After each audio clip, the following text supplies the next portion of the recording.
ওয়ালটন কি কাহিনীটা করলো আজকে, মানে এত বছর এত প্রচারণা করে দেশীয় পণ্য বলে যত ক্রেডিট হাসিল করেছিল, আজকের খালি একটা হাকাম দিয়ে সব কিছুরে শেষ করে ছেড়েছে। মানে এতকালের অর্জন মুহূর্তেই ভ্যানিশ। এখন নিজেরাই থুক্কো দিয়ে ক্ষমা চাচ্ছে, সরি আমাদের আবেগ কাজ করেছে, বিবেক কাজ করে নাই, আমরা এত বুঝতে পারি নাই, আসলে আমাদের অজান্তে এগুলো হয়ে গিয়েছে, গোপনে সব অনুষ্ঠিত হয়ে গিয়েছে। চিপায় পড়লে সবর্ষ নরম হয়ে যায়। গত কয়েক বছর আগে দেশের মধ্যে এমন হলো, পত্রপত্রিকায় একবার রিপোর্ট প্রকাশ করলো যে জঙ্গি চেনার 15টা আলামত, 15টা ইন্ডিকেটর জাতীয় অনেক দৈনিকের মধ্যে এটা প্রকাশিত হলো। যখন সব হুজুররা ধরলো কি রে বেয়াদবের দল, জঙ্গি চেনার আলামত মানেটা কি, আবার এগুলোর মধ্যে দাড়ি ঢুকিয়েছিস, আর এই কাপড় টাকনুর উপরে পরা এটাকে ঢুকিয়েছিস, কথায় আরবি বলা যেমন আসসালামু আলাইকুম মাশাআল্লাহ জাযাকাল্লাহ এগুলোকে পর্যন্ত ঢুকিয়েছিস, টিভি না দেখা, অপসংস্কৃতি না জড়ানো এগুলোকে পর্যন্ত ঢুকিয়েছিস। তার মানে এগুলো জঙ্গি চেনার আলামত না, মুসলিম চেনার আলামত। আর মুসলিমদেরকে যারা জঙ্গি বলে আখ্যায়িত করে ওরা ইসলামের দুশমন, দেশের দুশমন, ওদের প্রত্যেকে টুটি চেপে ধরতে হবে। এখন দেখা গেল যেই সংগঠনের নামে সবগুলো পত্রিকায় বিজ্ঞাপন ছাপানো হয়েছে, রাতারাতি এরাই পোল্টি মেরে বলল না এর সাথে আমাদের কোনো সম্পর্ক নাই, আমাদের নামে কেউ চালিয়ে দিয়েছে। বাহ, ঠেকা পড়েছে মানুষের। পত্রিকায় একটা বিজ্ঞাপন তো মাগনা হয় না, তাহলে এত হাজার লক্ষ টাকা খরচ করেছে, যখন চিপে পড়েছে পুরাই পোল্টি, পুরো অস্বীকার। যেমন অনেক নেতাজিরা মাঝে মধ্যে বিভিন্ন কথা বলে, ধরাটা খেলেই খালি বলে আমাদের কথাকে বিকৃতভাবে উপস্থাপন করেছে। তো যদি চ্যালেঞ্জ দেওয়া হয় প্রকৃতভাবে উপস্থাপন করো দেখি, তখন আর কথা নাই, তখন মুখ থেকে আর কোনো আওয়াজও আসে না। আর মাঝে মধ্যে তো এমন কিছু বলে যেটার কোনো অর্থই হয় না। এই কয়েকদিন আগে মনে করেন রাষ্ট্রের গুরুত্বপূর্ণ এক ব্যক্তিত্ব তিনি কথা প্রসঙ্গে বললেন যে আমরা ইতিপূর্বে যত জঙ্গি গ্রেফতার করেছি একজনও কওমি মাদ্রাসার না।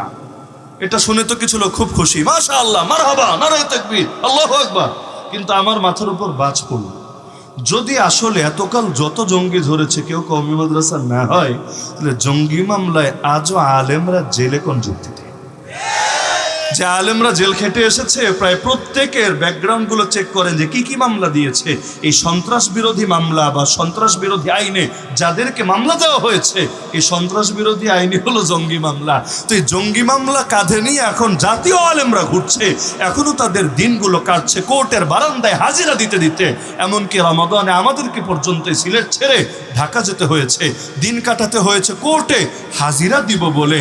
মানে আমরা আছি, আমরা পালাই নাই। এই সারাদিন বয়ান করে সব মিডিয়ায় যায়, এতে কাম হবে না। গিয়ে বলতে হবে ইয়েস স্যার মে হাজির হো লাব্বাইক, এই যে আমি আছি, মুখটা দেখিয়ে আসতে হবে।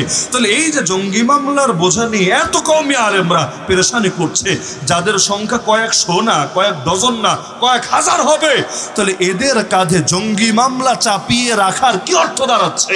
একদিকে বলবেন যে একজন কওমি মাদ্রাসা না যাদেরকে জঙ্গি ধরেছেন, আর একদিকে কওমি অঙ্গনে সবচাইতে বেশি জঙ্গি মামলা দিয়ে রাখবেন। তো কোনটাকে সত্য বলবো, কোনটাকে মিথ্যা বলবো?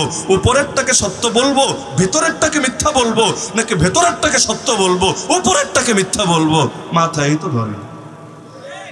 কি পেরেশানি লাগে নাকি লাগে না? কারণ এই বাক্যের অর্থই তো হলো যত মামলা আমাকে বা আমাদেরকে দেওয়া হয়েছে সব ভুয়া। অর্থ তো এটা দাঁড়ায় না। কারণ আমি কি আলিয়া মাদ্রাসা? আমি কি স্কুল কলেজে? আমি স্কুলের বারান্দায়ও যাই নাই পড়ার জন্য। আলিয়া মাদ্রাসা এক ক্লাসও পড়ি নাই, এক মাসও পড়ি নাই, এক সপ্তাহ পড়ি নাই, যে এখন আলিয়ার অঙ্গনের বানাবে অথবা আমাকে স্কুল অঙ্গনের বানাবে।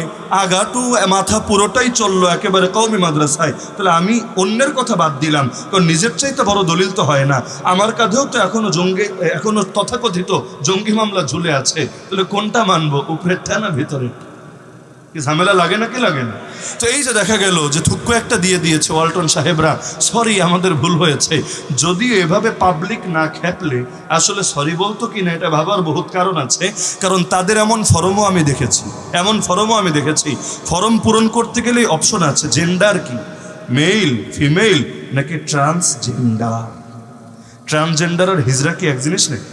ওইটা বইলা তো আর পার পাবে না যে না হুজুর এখানে মেইল মানে তো পুরুষ, ফিমেল মানে তো মহিলা, এটা তো বুঝলাম, ট্রান্সজেন্ডার মানে হিজড়া বোঝানো হয়েছে। না, ওই কথা এখন আর জাতি খায় না, অত বোকা নাই জাতি। তো এখন ট্রান্সজেন্ডার মানে যে ভিন্ন চিজ এবং এটাও যে একটা ধান্দাবাজির অংশ, এটা বুঝতে তো আর পিএইচডি করা লাগে না। তাহলে বুঝলাম আজকের জিনিসটা হয়তো কাকতালীয়ভাবে হয়েছে অথবা চিলতালীয়ভাবে হয়েছে। কাকরে বাদ দিলাম, কাক যদি আবার রাগ করে, চিল বলেন, বান্দর বলেন, গরু বলেন, কোনো একটা প্রাণীর নাম বলে দেন, কিন্তু ইতিপূর্বে যেগুলো করেছো সেগুলো তাহলে কোন যুক্তিতে হয়েছে? তাহলে এই যে আলহামদুলিল্লাহ, এখন দেখবেন বাংলাদেশে যারাই আকাম করে সবাই চিবাইব, আরং পরে নাই, ব্রাক পরে নাই, বিকাশ পরে নাই, এরকম শক্তিশালী ব্র্যান্ডগুলো পর্যন্ত চিপায়